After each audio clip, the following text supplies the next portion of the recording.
Exhibitionistas. I hope you're doing very, very well.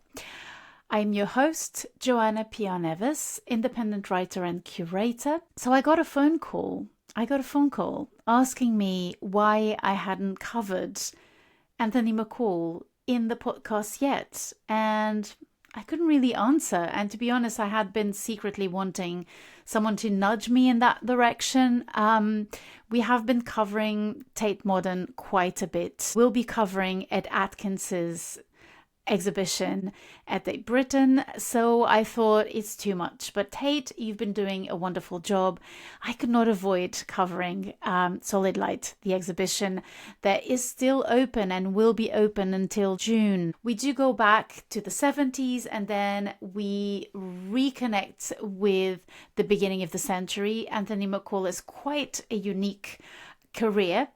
And we have lots of fun. We talk a lot about cinema, about drawing, about immersive experiences in contemporary art. We ask ourselves what their future is and what the future of museums is as well, if we're talking about technology. So it's going to be a good one. I think you're going to enjoy it.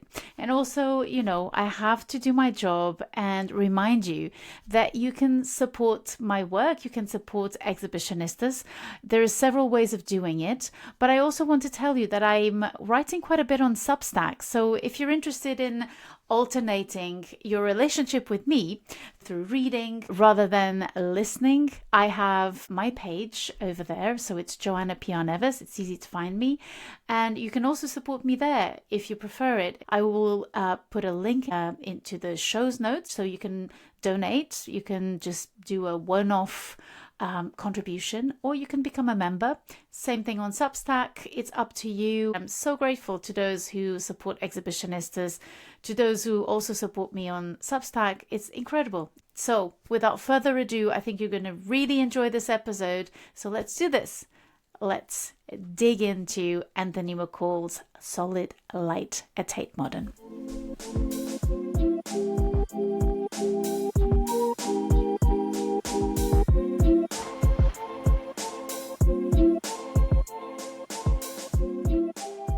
Hello and welcome to Exhibitionistas, the podcast where we visit exhibitions so that you have to. And we visit exhibitions separately and compare notes during the recording just for you.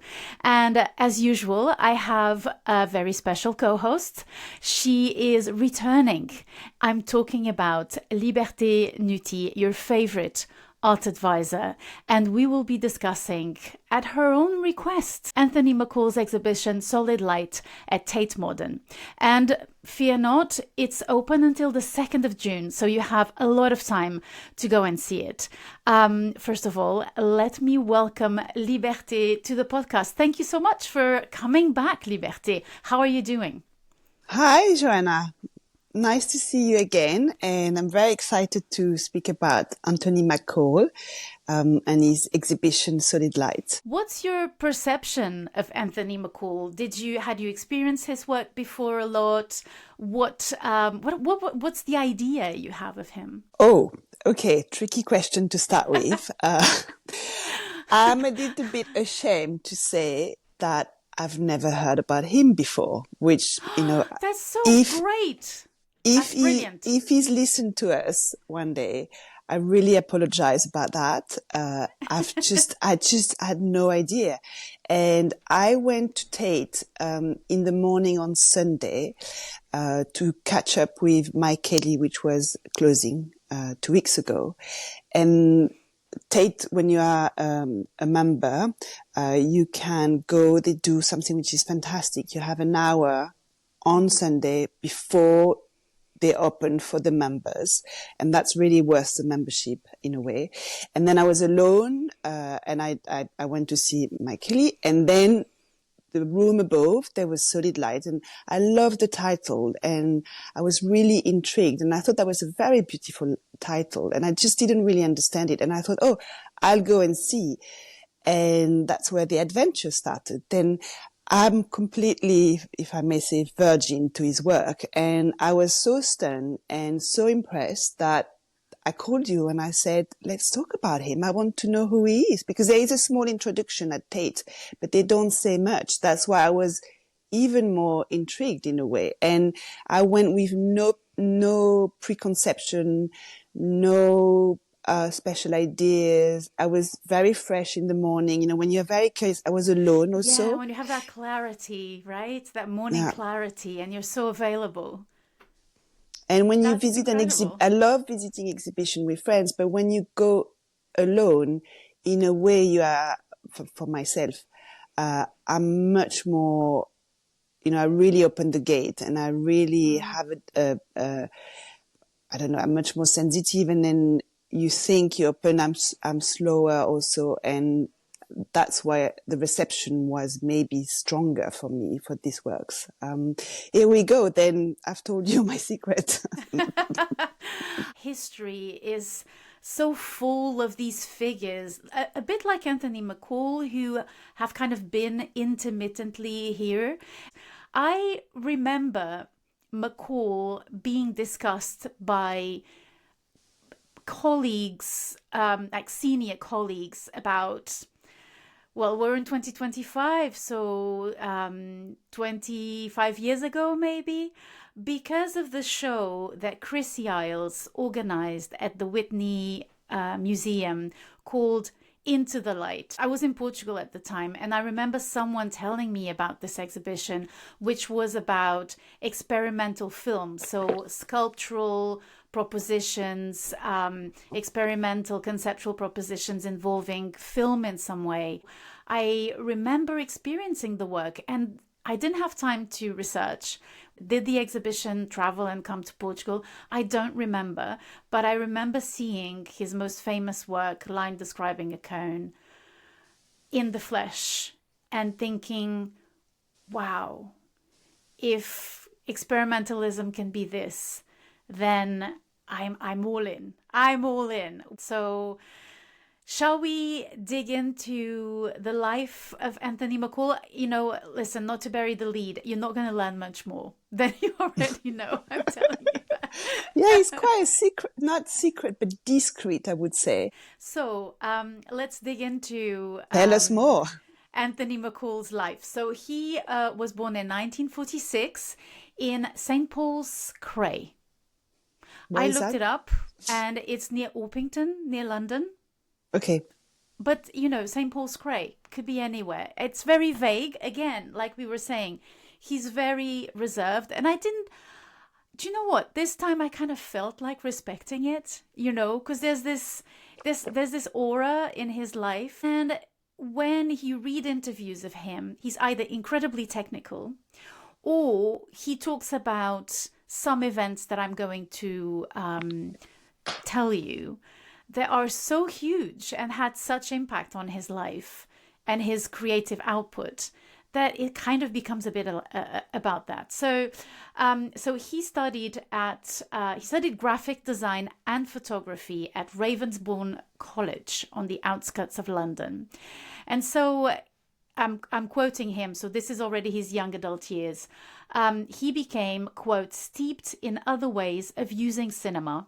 It was called experimental film. It was called expanded cinema, structural film, new American cinema. So he was involved with a group of people called Exits, who were interested in cinema, but they were a little bit like some visual arts artists, interested in the moving image and the display and the apparatus of projection in cinema, but not really in cinema itself in terms of a projected image that tells a story. So much so that he, in 1972, thought of a piece to be filmed called Landscape for Fire, which is presented in the exhibition as a film, which was a sort of orthogonally displayed or placed spots of fire in a field that were then filmed. I mean, the installation was filmed, the lighting, the fires were filmed,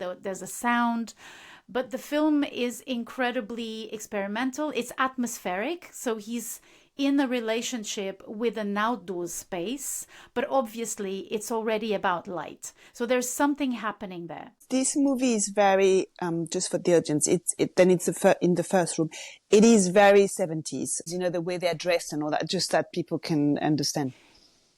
Absolutely. So something happens in 1973, which is that he meets, and that's the thing that really, especially when you look at pictures of him, so very kind of simple and elegant, not too sophisticated attire. Like he seemed like a very reserved, calm man. I don't know how to describe it otherwise. And he falls in love with Carolee Schneemann, of all people, and he follows her to New York. So in 1973, incredible, he goes to New York, which for me was the most surprising thing about this whole story. She had lots of friends there, so when he arrives in New York, a whole world opens to him. So he says, and I'm quoting him, "It was a revelation to find a bar full of people talking about art." So he describes in New York exactly as we imagine it to be, full of people and full of a community, with a community of people who are completely 100% engaged in their own work, but also in other people's works. And that's what really warmed his heart and made him feel like he belonged immediately. So he says, quote, "I was pleased to be there with Carolee, and I got to meet a lot of her performance friends. Sol LeWitt and Mel Bochner visited my studio within 3 months of landing.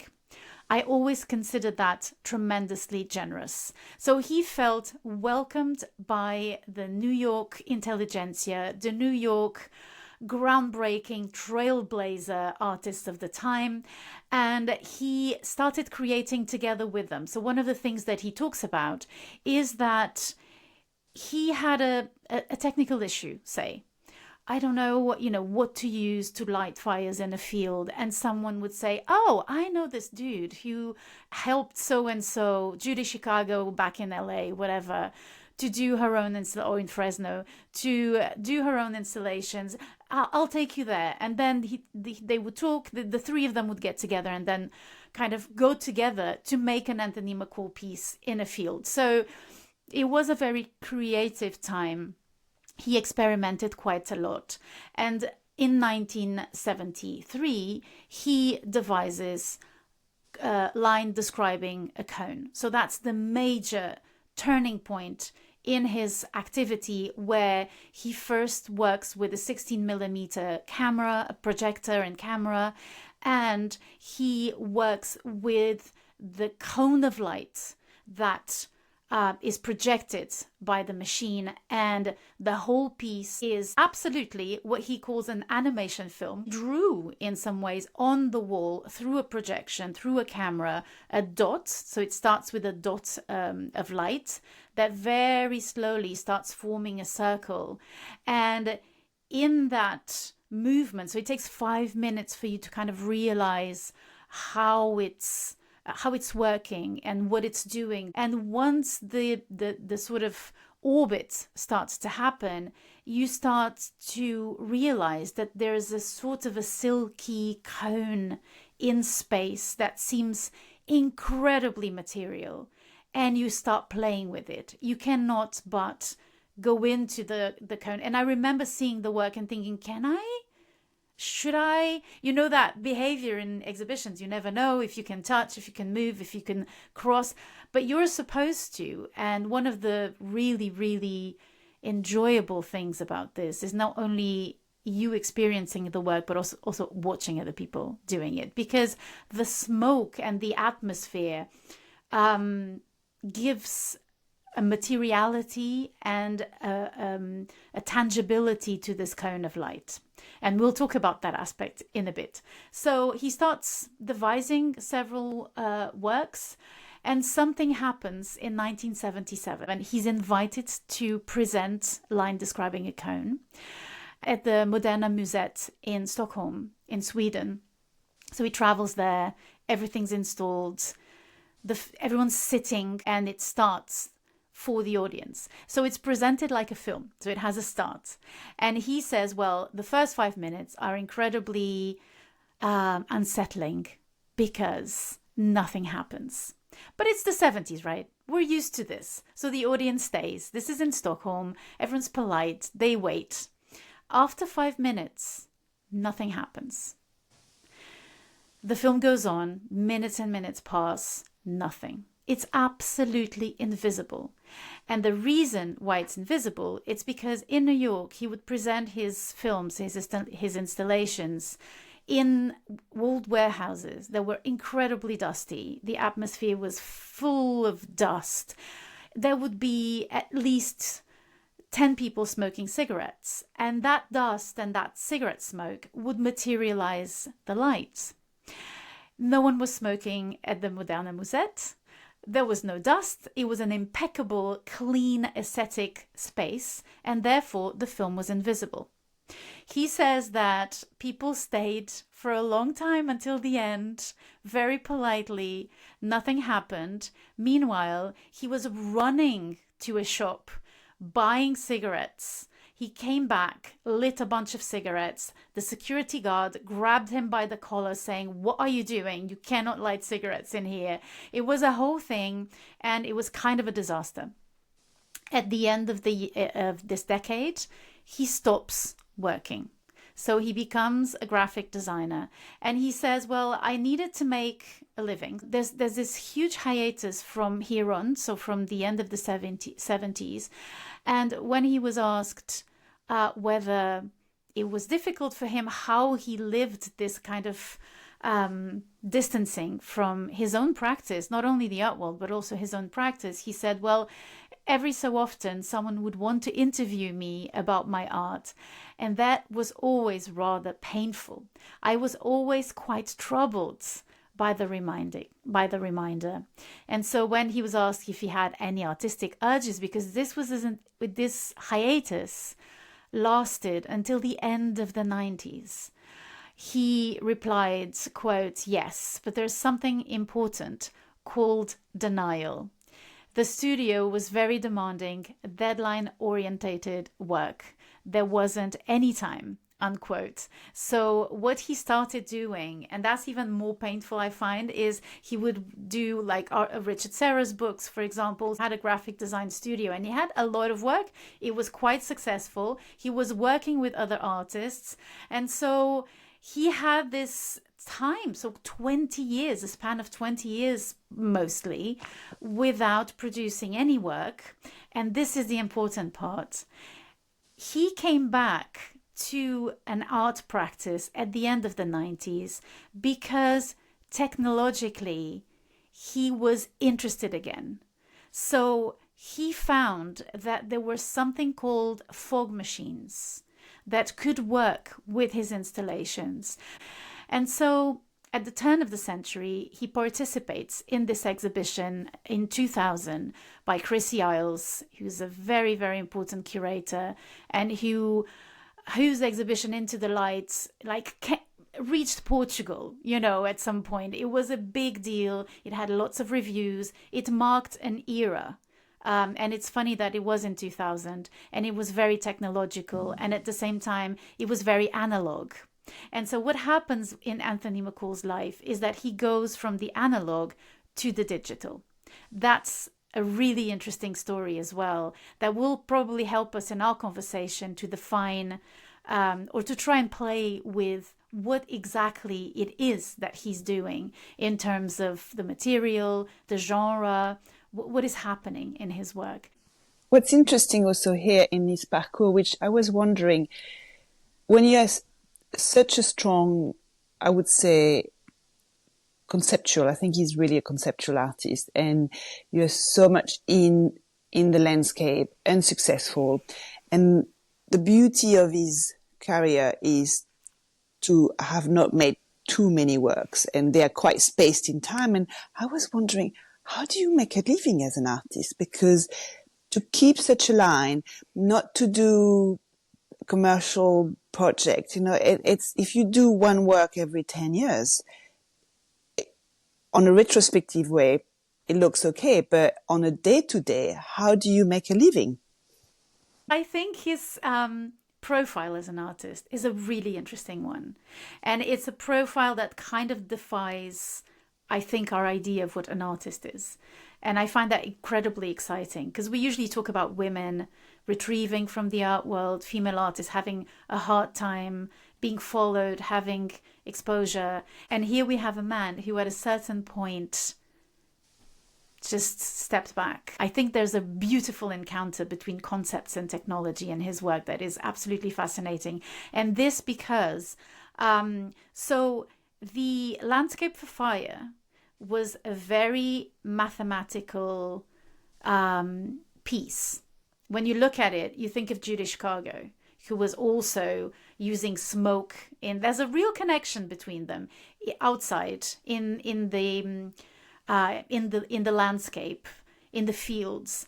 But he was calculating, he was crunching numbers. He was really, really programming things to the millimeter. And what attracted him to the fog machine that was activated with oil, so it had a little smell, but not strong enough for him not to use it. So he started using it to reactivate his pieces until the haze machine was invented. And the haze machine is with a sort of starch. So it doesn't have any odor and it is very dense. It produces a very dense smoke. But another thing that happened as well is that he started working with programmers. So now he wasn't painting on film.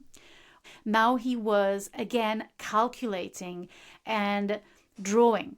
So he was drawing a lot and he was working with the cone. That's the major thing. And he says, someone questions him about this and he says, yeah, I could have been interested in a pyramidal shape, maybe, like you could have sculpted the projection, but that's what's interesting because that was what the machine was doing, I think, personally.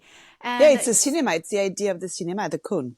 It's exactly. You can think also cinema paradisio. The end of the movie when you just see that cone. This is a continuation of that in a way, and that's absolutely makes his work quite romantic. Yeah. Yes. Oh, and there's another thing in this new era is that he says, well, the titles of the pieces before were very descriptive, a line describing a cone. So that was the time where conceptualism was at its peak. It was all about being literal and descriptive. So a line describing a cone, that's it. I would call that dry. Dry, as conceptual artists often accused of being, and it is to some point. It plays that game, doesn't it?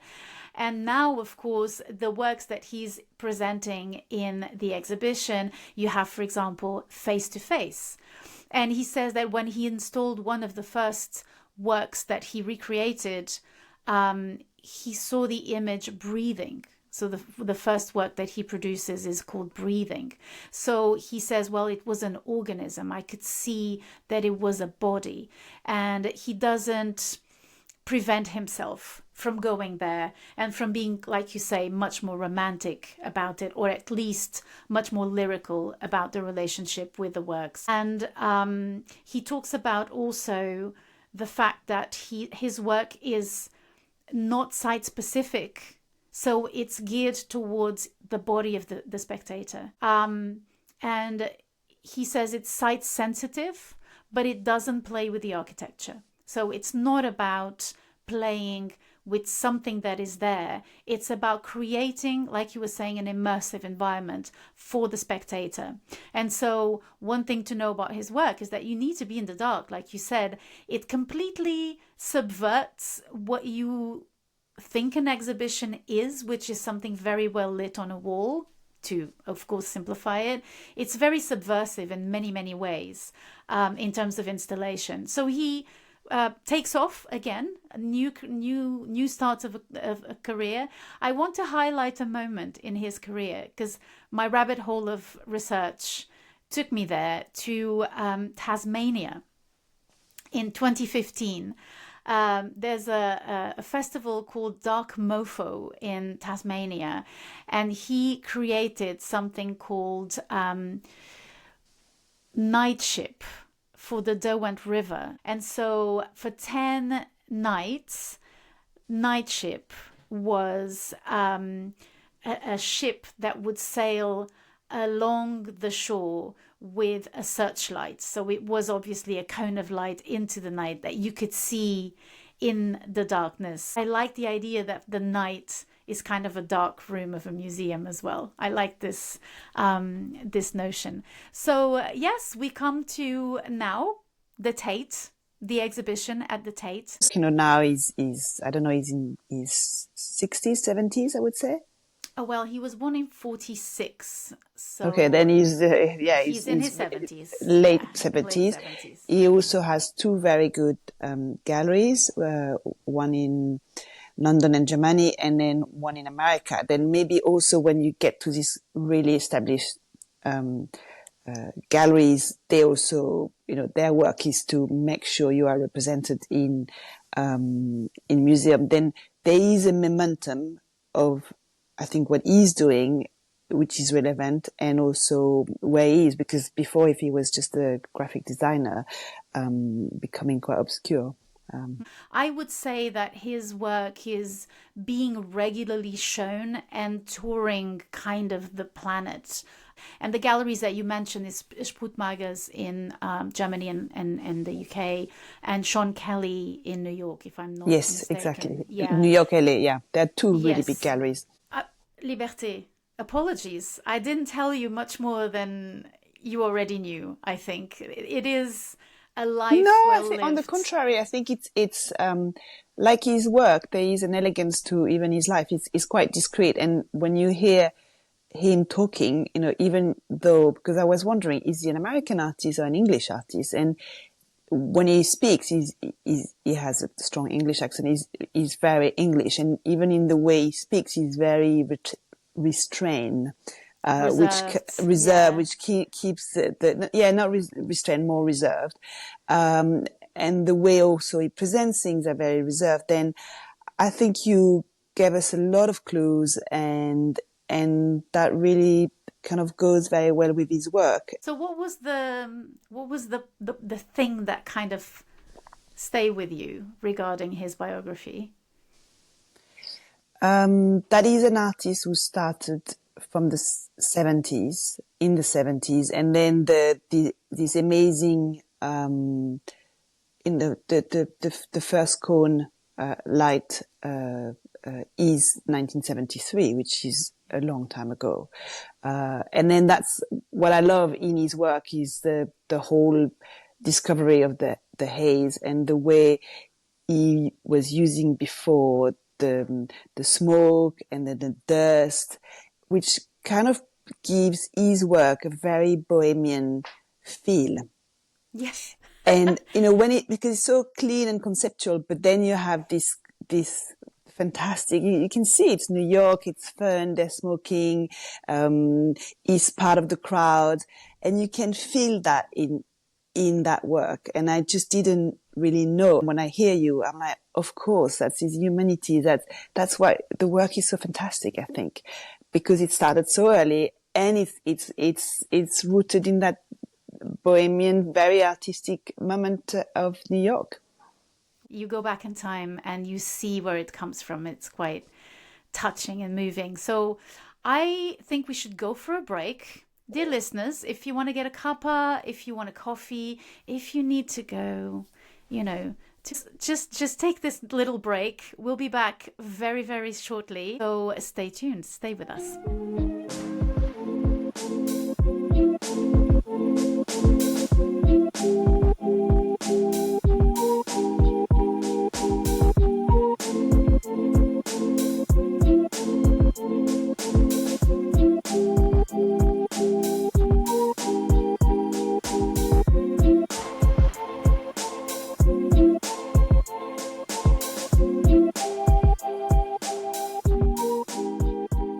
Welcome back, everyone. So I'm here with Liberté Nuti, and we are talking about Anthony McCall's exhibition, Solid Light, at Tate Modern. I kind of breezed through the first two rooms. I had seen Landscape for Fire, the film, which is in the second room before, can't remember where. And the first room is very technical drawings, some photos of the works that you're going to see then in the third room. And so it is a curated exhibition. It was curated by the great Gregor Moyer. And so this exhibition pays attention also to the technical aspect of Anthony McCall's work. But because I knew what was waiting for me in the last room, and because maybe I saw so many drawings of his at Martina Bucaya Gallery in Paris, which I love and that are really beautiful. He has really beautiful drawings. These ones were far more technical. So although I'm a drawing person, I honestly did not, I have to confess, spend much time in the first room. What was your experience? The first room is very technical. It's very small. And like you, I skipped it because I just wanted to see the work. And I just didn't have the attention or to really get very nitty gritty. And it must have been a difficult decision as a curator. Do you put that at the beginning to explain, or do you let people experience? Then you do a bright room with all the drawings. As a visitor, I would have preferred that because you experience everything. You're completely open. You're completely in awe. And then you say, okay, what it is about. And then you have the CV and then you have the drawings, and that would have been better because when I left, then you end up in front of the lift and then that's it. Then I skipped the first room, got in the second room where you have a classic movie on the wall, and the movie is a field, very green field with white. I think they're all men. They're all dressed completely in white, which is very 70s and very cult-like. Yeah, very cult, very John Lennon. They're all very, very long. They have long hair. They have, I think, maybe some have beard, and then they have this flare trousers, and then the jacket which goes with it. Then it's totally 70s, and they are lighting every, I don't know, 2 or 3 meters. They are putting these fires, and you have these fires clearly in special spots. So that was in 1972, and it's called Landscape for Fire. And those people are the members of the Exit group of experimental cinema that he's worked with. Yeah, it's quite powerful. It's very conceptual. It's very 70s, but there is no explanation. Then it kind of puts you in the mood, but it's difficult to understand what it is. And I was like, right. Then you watch it a little bit.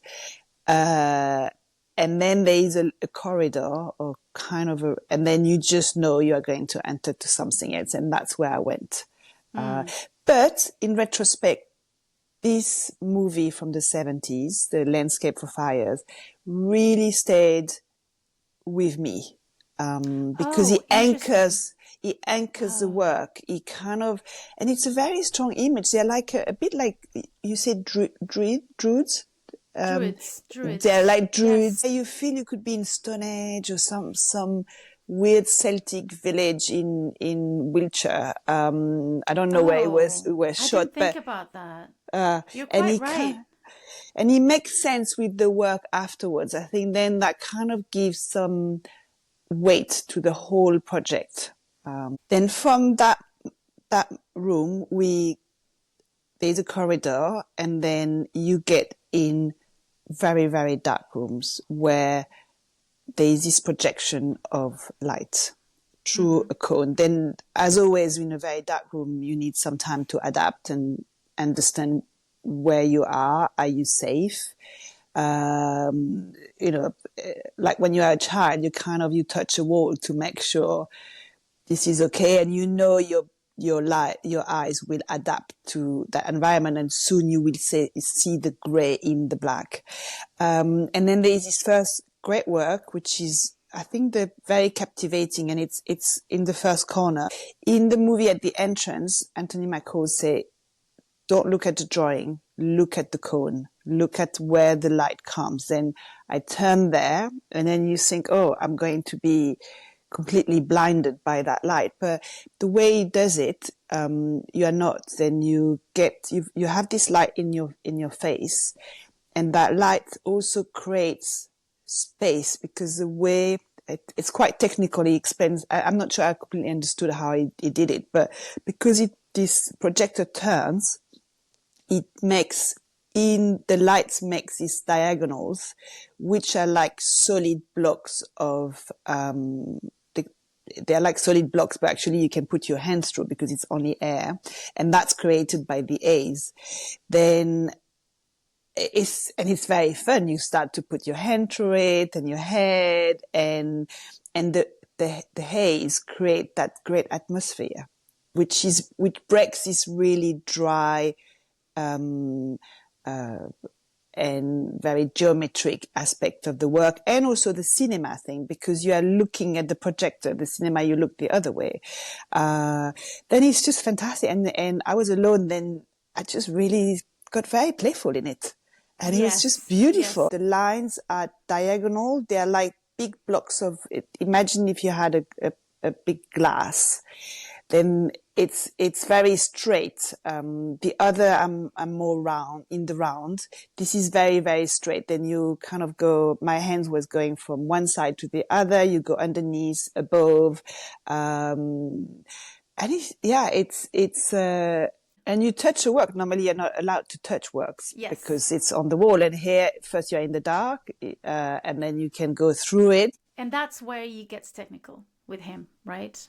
So he explains the way he devises the work, and is incredibly careful with the right distance of the projector. Line describing a cone, he says, because it's film and it's painted on, so the film is worked on, he said, and because it's that kind of projector and that kind of material, so the film is celluloid. He says the light is very silky. The cone of light that it creates is incredibly silky. Whereas with the other projectors, because it's pixels, the pixels make it a bit, you can see the pixels and it's a bit clumpy. So in both cases, the texture changes, but the light is incredibly, it's almost a blue, it almost has a blue kind of hue. It's really, really beautiful, and it's very soft. And the fog, as you say, gives it a sort of a gentle, atmospheric, almost Caspar David Friedrich-like contemplative aspect to it. Only you can interact with it. It's a massive impact compared to the means that are used to produce the impact.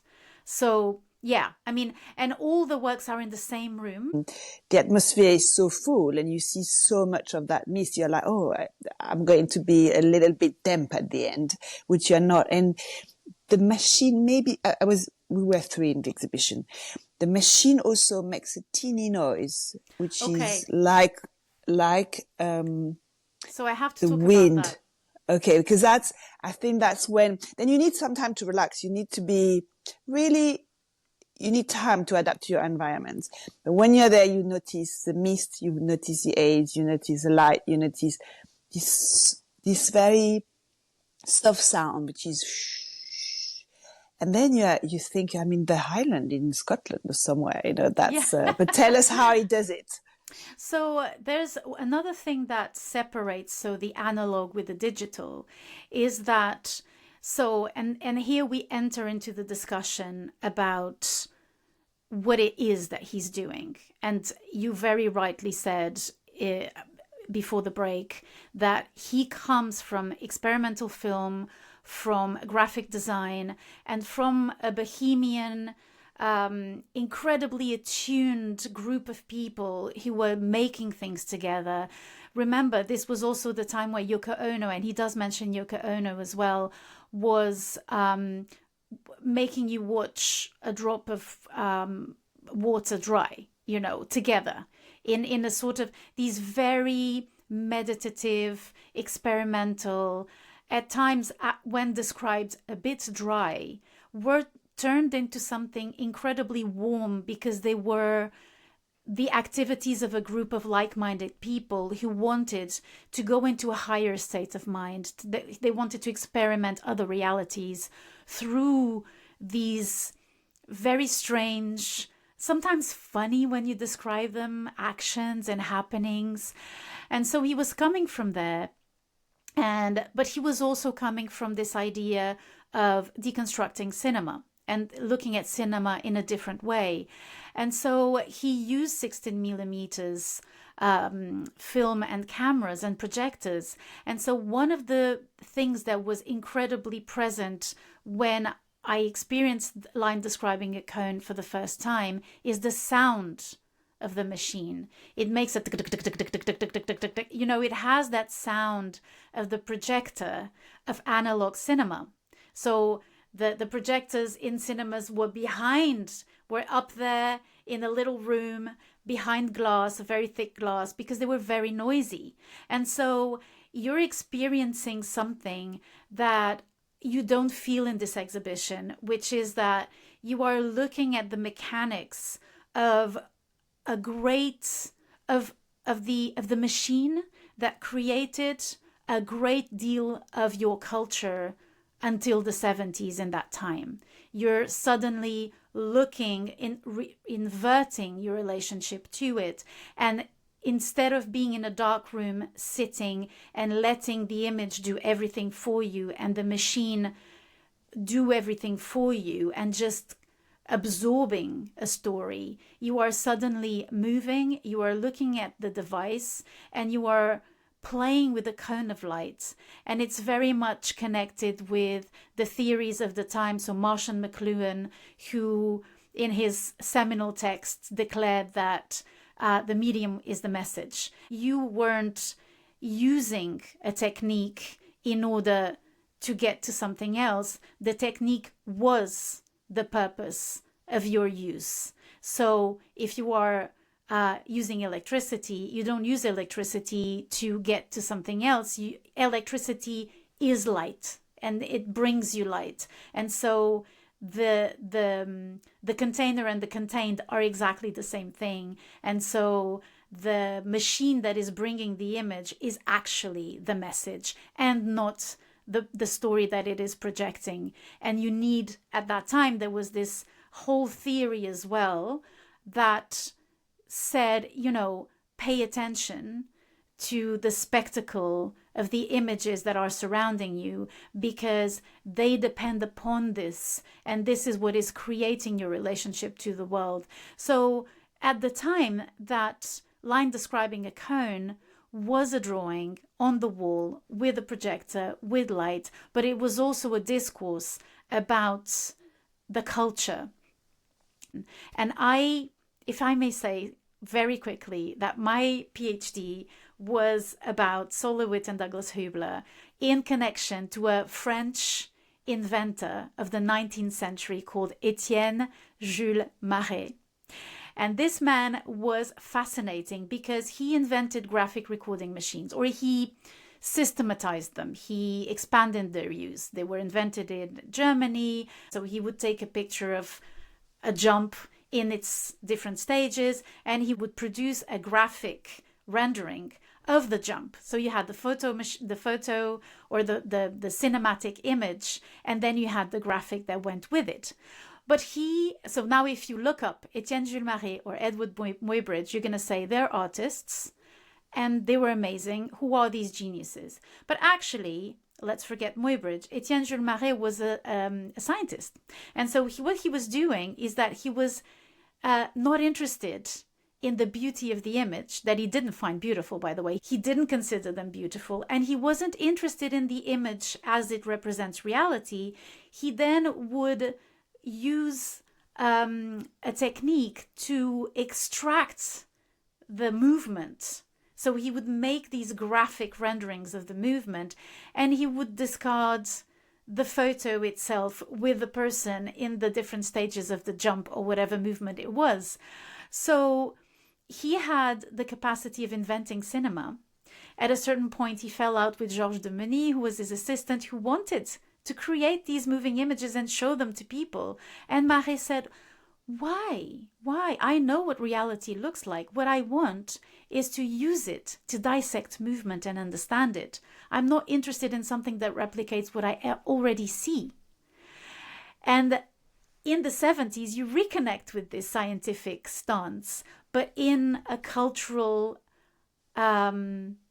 dissection of the culture that eventually got interested in the moving image as it represents the world and not the graphic rendering that it could have become. So it's really interesting to see that that work is very, very deeped into that era. And then when new technologies appear, which were kind of what dragged him again into his artistic practice, things are completely different. They're not noisy, they're not smelly, they don't need cigarette smoke, and they create a completely different environment. And it's interesting how you describe it, because you don't have that presence of the machine as much, right? How do you... I actually just have this line slowly building on the opposite of the code. And you know there is a technicality, but you don't see the machinery. You don't... It's all about... I think the title of the exhibition is brilliant. It's solid light. That's what it is about. It's about touching the light, what it is. And despite this conceptual... way he works and his practice, which is very pure and which is, he really go in depth and he's going slowly and he's building all these things. You end up in an environment, where you don't feel the machine. That's why I loved in that exhibition is once you settle, then the first one is about going through this kind of solid light of like a glass, and you go through that and you hear the noise and you have the aids and suddenly I just felt I was reconnecting with the environment. There is something very environmental about that, and that brings back to the 70s also. It's what you can see, how fragile is our world. It's just all these little particles. It's nothing, but it's what makes us. And that's when the magic happens. I think it's you understand that you are dust yourself and you are part of the universe and everything is invisible, but yet you can see it. I think that's the main thing. He makes invisible visible. And that's a movie in a way. And you are in that movie. And that's where I completely broke. I was like, oh my God, this is so beautiful. Then that's kind of the effect. And there was 2 or 3 people talking on the corner, and that really annoyed me. And they were somewhere just breathing, and you're like, just go away. I'm in my new universe. And then in the other installation, the people are important because they cut the light, then they are, then the first one is a cone. And then the second one where I went was the one which is, it's all about arabesque. It's quite an ellipse, and then it's very in the round. Mm-hmm. I don't know the name of that one. Is it doubling back or face to face? So the works that he has, doubling back, face to face, and split second mirror, which is from 2018. So doubling back is from 2003. I think that's doubling back. Yeah, I think so. And that's all the arabesque. Exactly. Yeah, and then that's where I went second. And because it's all in that kind of arabesque line, basically. It's kind of like the infinity symbol. Yes, right? exactly. Yes. And now you are in a very different. Well, I was in a very different spirit because I wear skirts or dresses, and it's like the helm of a dress in a way, and you start to I wanted to dance. It brings a lot of joy because it's all in the round and it's twirling, and you want to catch and take that light. And that was very playful, this one. And then the third one I went to, and that's where I really settled, was I think face to face, where you have a screen in the middle, then one cone hit a screen and the other cone hit the other side, and then you are catch in a landscape in a way, bringing back to the first movie.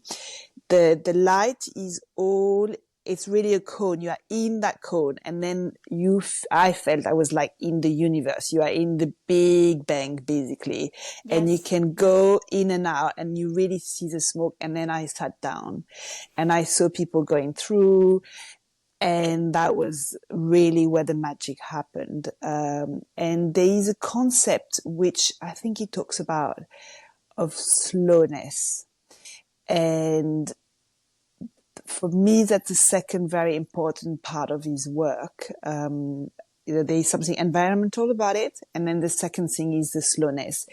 He makes you stop, and he makes you take your time. And it's very, very studied. The movie is not too long. It's not 3 hours, but it's not 5 minutes. It's this 20 minutes, very time. And he has this effect of slowing and staying. And I think people are staying a long time. And I stayed, I don't know how long. It felt like infinite. I'm quite a quickie. Normally when I go to exhibition, I can zoom in, but I'm quick. And there, I just stand still for a long time. And that's a success. That's where you are. That for me, that's becomes really a work of art. It really takes you. What was your feeling going through it? Maybe because of my interest in Marais and this phenomenon that I think is our phenomenon at the moment, which is all the images we're looking at are digital, and behind them there's a code, there's an abstract mesh of symbols and codes and lines and graphics that we're not aware of, but all the images we're looking at are made of that.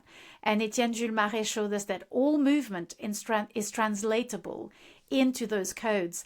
And Marais also had to wait until we invented computers for his imagery and his invention to work fully, because only a computer can calculate, record, and archive all the information that you gather when you recall movement.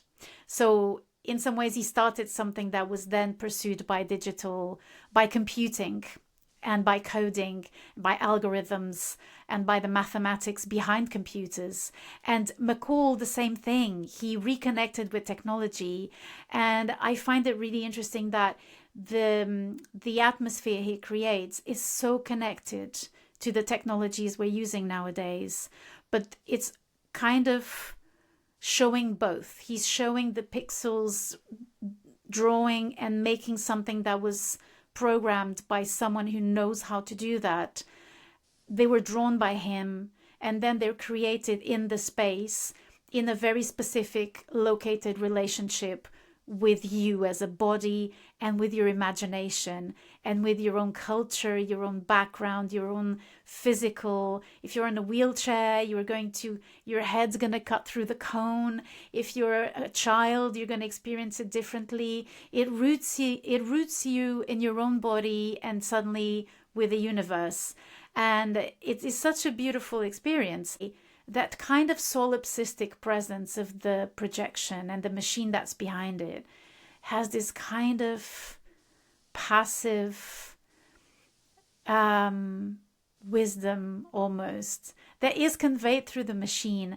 And I'm really interested in AI at the moment, and the metaverse and everything that it's doing and what we're doing with it. And I think that there is something that we can learn from machines. I think machines have a kind of presence in the way they learn from us. And there's a lot of fiction out there about that. And we're living exactly the opposite. We're in the hands of Zuckerberg and Musk, and who are reducing machines to manipulative, creepy creatures. And then you have artists who are creating machines that can live with us and can teach us about time and can teach us about our own bodies through difference. And I think that was kind of it is so timely. Like we said, he's in his late 70s, and yet I think he has this affinity with machines that I find really beautiful, and that I find really hopeful as well. Then to pick up on what you said, then there's three things which are interesting, where I just want to add something. Only three? Well, I can't remember. Then in the relation with the others, I was pretty alone. Then I wanted my loneliness. I wanted the universe to belong to me. That's what I wanted, the cocoon. And, you were in a very different experience because it was like a party and people were jumping around and experiencing it in a more playful, way. McCall talks about, he says his work are a lot about, people, the encounter, which I didn't really understand because I was like, no, it's about you and your perception. And I think with your experience, I understand better. And I think he's interested in how people are getting in the space and how people are looking at the others, how you invade your own space. And that's part of his work. And he talks about that. The first thing I thought was friendships and couples were born in this space. So for funny. Sure. Okay, that's not for me, but clearly, and that's part of his practice. And then the other thing is about the slowness, and he also speaks about that, and I really experienced it for myself, and I loved it. And a journalist asked him about cell phone because, of course, it's so beautiful. People love to take selfies, and there is a photo of his work where everyone is looking at the cone, and someone is taking a selfie, which is so today, but the curator was asking him and he was like, "Ooh, yeah," it made me cringe a little bit at the beginning. But then he comes to terms with it because he's happy people are taking selfies. It has its silliness, but in his practice, he thinks that helps people to stay longer. And then that kind of helps him with slowing down everything. And I thought that's very interesting how he has integrated in his mind and in his practice the way society is behaving. He didn't like it, but then now he sees it as something interesting, which I like because of course you want to take selfies there, but do you want to do that or not? It's because it's a space made for that. And I think Tate, of course, is playing on that. And the third thing I wanted to mention in what you said is the easy experience, which is very strong. And then as a curator or, someone who looks at the exhibition, there is a whole aspect of his practice, which is, I think, very pure and very slow, and it takes one thing very seriously, and then there's a drawing aspect, and then you have the film aspect, and then you have is it a sculpture or what is a sculpture? And then you have also, it's quite architectural, the space is important. And when you look at his work, there is a lot of things around his work, drawing, film, sculpture, happening, immersive. Where do you put him? And then that's very interesting, but that's all very intellectual, while his work, I think, is very tactile and very simple in the way you interact with it. Then I'm interested in that dynamic and then the first room is all about that, this very technical drawing, very dry, and then you have the experience. And did you feel that dynamic, and does that interest you as a curator? Yeah, it's such a good question. And we did mention that in the beginning. I'm more interested in the way he interacts with new technologies and what it says about how we're living in the world with them. Because the whole question, and that's why it was so interesting to go back to that moment in my emerging career at the time. I was so young, 25 years ago, I was 24. And I remember being excited by the intellectual aspect of it and by the rhetoric of, is it film? Is it conceptual? Is it a drawing? Is it sculpture? Is it cinema? And now I find that it's all of it. And it is. I think that's the conclusion. It is. Right? And the fact that there's drawing in there and graphic design, I'm preaching to my own choir, obviously, as artistic director of drawing now. I think that drawing has that incredibly prosaic form of connecting languages. The line is there. He did draw. He studied graphic design. He also studied photography. And for me, the idea of drawing and technology is very connected. I think that that's kind of is the axis in some ways, but it doesn't make it about that. It's very Renaissance in some ways, because the drawing in the Renaissance was the father of all art, so it was the patriarch. But it disappeared into the masterpiece. You didn't see a painting by or a sculpture by Michelangelo and think, oh, drawing. But for the artist, it was the most important skill. So he also is very classical in those terms. That excites me as someone who likes to think about things. So personally, obviously, I will think about the dynamics of the languages that are being used. But in terms of genres, I find that conversation quite old, and I think it's about the passion of the artist. So sometimes you talk to an artist who's making videos, and they tell you, for me, painting is the guiding light of my practice. And you take it and you listen and you think, okay, that's interesting. And it helps you carry that work with you and entering it. But in your experience of the work, it doesn't really matter, because it surpasses whatever technicality the artist is dealing with. Once you've experienced the work, it's interesting to know all these things and to revisit the work. Exactly. There is different layers, and I see it more like layers than something you have to put together. And then if you are into architecture, then you might study that side of his work. And if you are into drawing, you might look at the drawing. He does say that the architecture doesn't interest him, but you keep talking about it. So that's your relationship to it, which is valid. And I think you're right. There is something with the architecture there that he seems to be uninterested in. But then there's one thing I would like to speak about, and which is intriguing for me. When I look at his work, when I think of his work, and when I was there, I didn't really know what was the year and when they were made. And actually, I was really, very surprised they were so early. Because for me, in the last maybe 10 to 15 years, we've seen more and more immersive works for different reasons. I think museums are very happy to have that because that engage the audience in a different way.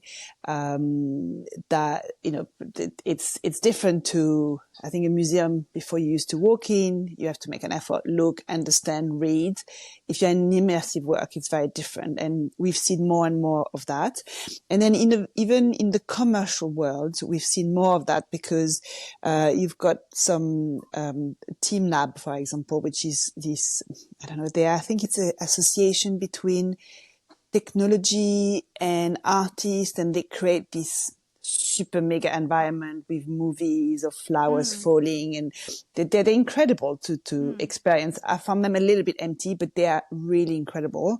And then I think Pace is behind that, and it's called Super Blue.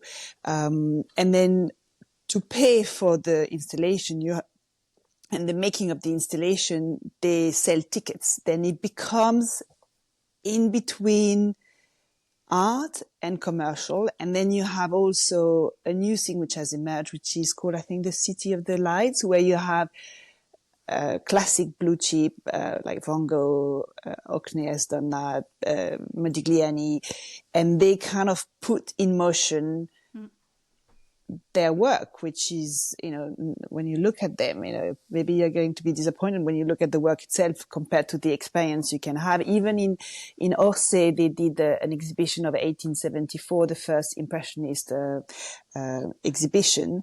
And there was the exhibition, and next door there was the full-on experimental, immersive experience. And McCall is in that field, but in a way he has stayed very pure to his practice. And he could, you say, oh yeah, he's very into technology, but he has taken technology in a very, very, very selective way, which only serves him and very carefully. And that I found very beautiful. And that I found, very courageous to not just fall for things, because it's easy. Technology is exploding. We're exploring. And he's not. He's like, okay, what is important for me? What works? And as a curator, what do you think of all these new immersive works, and where do you place McCall in that? Well, I think that there's two different things, which is artists who are now exploring new technologies and immersive technologies. And when you were talking about immersive environments, I was thinking, oh, but that's a very 70s thing. Think Monte Young, Tania Moreau, so many people who created these chambers, Cildo Meireles in Brazil. Julio Leparc, Turel, all of them. Julio Leparc, maybe? I don't know. Julio, yeah. Julio, right? So it's a very 70s thing that was very connected with meditation, altered states, psychedelics, drug-induced altered states, etc. So, and the mind as a drug in some ways, and getting there through music or through a stable sound, like the Om of meditation. All of that was in those installations. And McCall also comes from there. There's this idea of suddenly the cinema is merging with a potentially much more heightened space of experience. And cue to now, where you have these technologies, and that's where it is very interesting, because McCall came at the end of a technology and kind of dried it out and expanded it in its elemental quality. Whereas now you have a new technology emerging. You're not coming to the end of the metaverse and thinking, I'm gonna invert this. We're now experimenting with it. And it's the task of the artists to come and say, okay, I am not going to be manipulated by this. I'm going to manipulate it, and I'm going to work with it and see where I can take it, as opposed to where it can take me, or collaborate with it. So you have, and I urge you, dear listener, if you haven't listened to my interview with Auron da Scalera and Alfredo Cramerotti called Will AI Kill the Exhibition Star?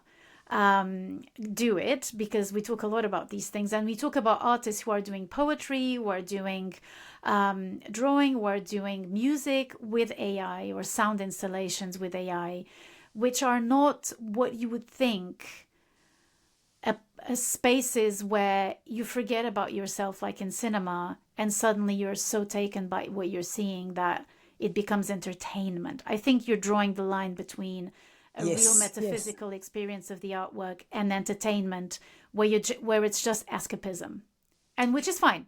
And I don't know, is it really not against it? Is that acceptable? But I think the landscape is changing, and McCall is anchor before that. And I really like the way he's threading very carefully on that entertainment, not entertainment. And the curator, I don't know why they choose to show him, but at the same time at Tate, you have another exhibition which echoes very well McCall, which it's called Electrical Dreams. And it's kind of discovering all the technology in the 60s and 70s. And it works very well, and it's very important to see it with McCall, and it's what they've done at Tate is super interesting, and it's really worth seeing both. I don't want to dwell into that. Maybe that's another episode, but that's really a good complement. That's great that you say that, because I was thinking about another answer to your question, which is that one of the things that McCall has discussed in an article for Tate Papers is that line describing a cone is becoming damaged. So the film is not how it was in the beginning. So it has specks of light, and he says that he loves that. He loves the fact that the film was Age. used, has aged, and as it happens with celluloid, it's kind of becoming like a sort of a starry night kind of thing. It's not as black as the digital. He says the digital files will remain unchanged. They're not gonna age like celluloid is aging. And so there's two possibilities for beyond his time, let's say. So the curator interviewing him asked, or the scholar, I don't know who, I can't remember who it was, asked him, so what is your decision regarding line describing a cone? Will you let it die, or will you accept to have it transferred onto a digital file? And so he said, I'm very lucky because I can decide this myself. I want line describing a cone to be what it is. And I would accept to have it transferred onto a digital file as it is, so aged with the specks of light and with a very imprecise line. So he says that the line is not precise. If you look at it carefully, it's not like the digital one. So it's not like the post 2000 works where the line is perfect. It's not razor sharp. It's not razor sharp. What he is willing to do is do a line describing a cone 2.0, which would be the version of that work in digital form. And it's two different works. So for him, there's a completely different aspect to his works and a different connection to technology, to what it is an immersive experience. And you're right in pointing out the entertainment side of the Van Gogh exhibition, for example, where suddenly you are experiencing his colors, his palette moving about, which I'm absolutely not against. I think it's great. I think it's amazing that you get to somehow be in the mind and the perception of the artist, because when you're making a painting is the exact reverse of when you're experiencing a painting. You're in the material aspect of it. Of course, that immersive experience will not give you the smell of the paint, will not give you the touch, will not give you the concentration of the making of the color, whatever, but it may allow you to be, especially knowing that Van Gogh's mental health was incredibly affected. He had visions, and he seemed to have synesthesia, and he was taking medication that kind of turned everything yellow for him. So that perception was his own perception, and a bit like Kusama, the same thing. Why do these artists create these immersive environments? Kusama, has OCD, if I'm not mistaken. I mean, she has this kind of obsessive compulsive behavior or compulsive behaviors. She interned herself into a mental health facility. So there's these altered states that maybe can help you go into those states in easier. Because don't forget, Michaud took mescaline. So many artists and musicians were under the influence in the 70s. I just don't want them to replace the experience of the work, but I think they can be. It's like watching a film. I find myself filming paintings and then really enjoying that experience, because I noticed that when I watch documentaries about painters, I enjoy so much being so close, because you can't, now you have alarms, like you can't get close to paintings, but you can with a camera. Is it still the painting?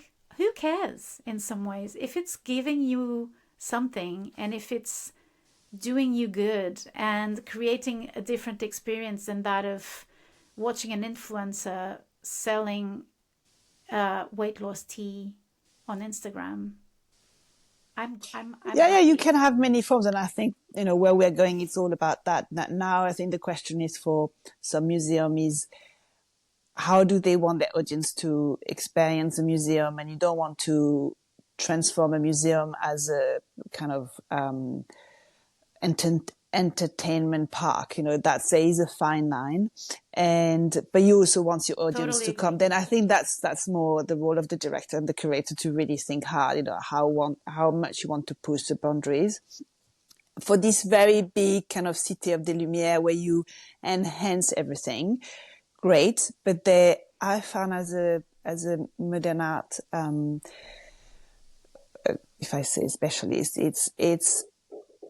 I'm just a little bit worried that, when you see the real thing, you'll get disappointed. Because if you keep enhancing, when you go, first you have to make an effort when you look at things. And then also, it's dusty, it's smaller, the colors are faded over time when these works, by Van Gogh, Monet, or, they are old, they are like 150 years old. And then are they going to be disappointing in the flesh? There is also this movement now towards, in a lot of younger artists, towards a real contact with materials, with earth, with the pencil, because there's people who grew up in this technology will be sick of it. It will be too much. It will be too I think too what's the word, too available, it's I think like it's always, too natural. you Want something else. Yeah, but you experience. rediscover the roots. I think every generation does that. And going back to they did that in the 70s also. Looking at McCall was looking at fire and water and air in a very simple concept. Exactly, and light. And it's all about the light, right? Yeah. I have one final question because we must go. We have to go. I wanted to gear this conversation towards something completely different, but it's always such a joy to talk with you that we improvised. But I wanted to ask you, so Anthony McCall is one of those artists that we can call a one-trick pony, right? He does, and because collectors, when you talk to collectors, people who buy art, they're always concerned with this idea. A lot of them are concerned with this idea of novelty, like, oh, this artist is always doing the same thing. Oh, this exhibition is the same thing they did before. So it is a thing, isn't it, to kind of realize that this artist not only is a one-trick pony, but he also was absent for a long time from the art world. What do you make of that? Is that a problem? As, maybe from the market perspective, from your perspective, and what do we expect from artists? And what is an artistic career? What is it? Is it problematic? Whoa, lots of questions in one question. Well, first, in the case of Anthony McCall, I haven't spoken to his galleries, but I would think, he's not what we call a commercial artist, and people who will buy his work, maybe you can buy a drawing, but then that would be in a very specific collection because you need to know the work to buy the kind of back works. And otherwise you will buy the installation, which then you need to be an institution. Then first as a pure commercial artist is in a special category, which is, and, he's more an artist you will show unlimited. Or you would do you will take the whole gallery with an installation, then that's already puts him in a different By the way, category. Parenthesis, so Unlimited is a section of an art fair called Art Basel, where you expose monumental works. It's a huge warehouse where galleries who are participating in the fair in their booths, they can propose a major, big monumental artwork. Sorry, just a parenthesis for those who don't know. Then that's on the commercial side. Now on the really the career, every artist is different, and some artists, their practice is to renew themselves a lot.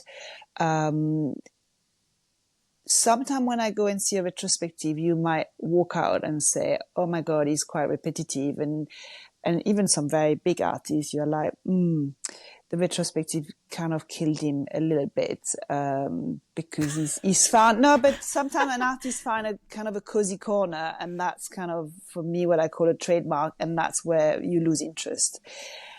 in McCall's case, look, when I hear you telling about his life and his practice, there is a slowness about it and something very careful, which is maybe due to, the fact that, he couldn't sell his work or the landscape has changed. It might just not be only his own factor, but actually that plays in his favor because suddenly you turn your head and you realize he's been so true to his own practice, to his own research, and the slowness has integrated his work, which is then, it's very admirable. And it's very pure and it's very real. And then that goes well with his body of work and that doesn't make him less interesting in a way. And why not? You can create just one important work of art in your life and it's okay. Who said you have to create 5,000? Some artists are about perfection and there is something very precise and perfectionist about his work. True. Then I'm not, I don't know, I'm not really puzzled about that. I was more wondering about him. I was like, what do you do in between? You need to have some nerves to wait, big nerves. Because life goes on, people ask, you need money, it's how do you survive all these years? Yeah, I mean, he was a graphic designer, so I think that wasn't. Yeah, I didn't know. I think work probably got in the way as well of his practice, right? But it's interesting what you say because I think there's always this expectation of artists to have a certain kind of career and to be we have a romantic idea of the artist as this filter through which the world goes through that will deliver a vision of the world. And the job of the artist is to go across time and keep on filtering and keep on producing images that will come from them, but also kind of reflect us and the world. And there's kind of their job. That's what they're here to do. And there's an expectation of a continuation in time.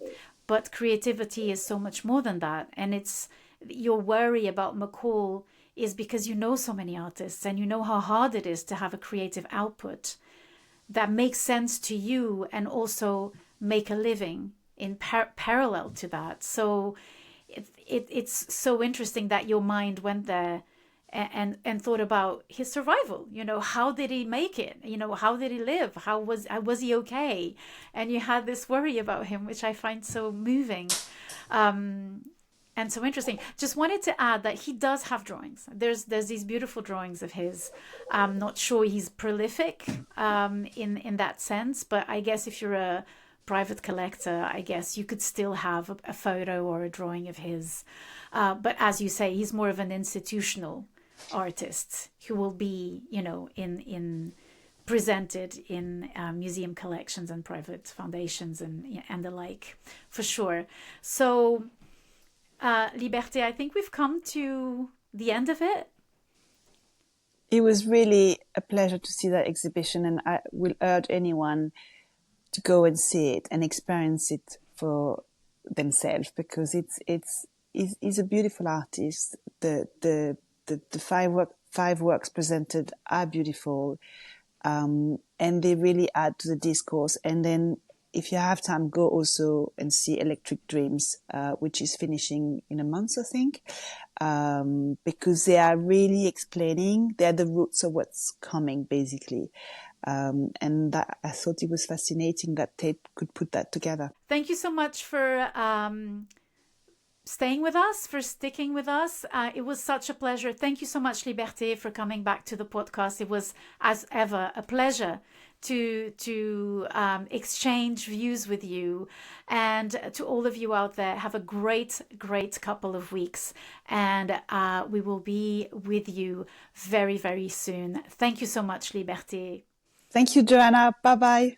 Bye-bye, everyone. Take care.